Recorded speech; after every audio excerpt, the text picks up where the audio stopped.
ganda ng light. Na ano eh, pag gaganon ako, ay oh.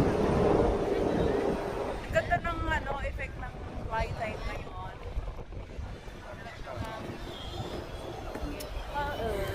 Ikaw na lang talaga kulang dito. Asan ka ba? Nataro? Dun. Ganda. Yan, ganyan. Oh, ang ganda ng background. Ang ganda talaga guys, kasi ang ganda to, promise. Charot! Nagsasawa na sila sa pagmumukha ko.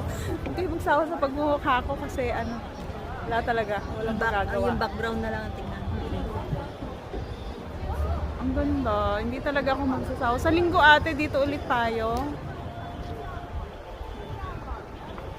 Oh my gosh. Mami-miss ko to pag uwi ko ng Pilipinas. Dito lang, di kayo.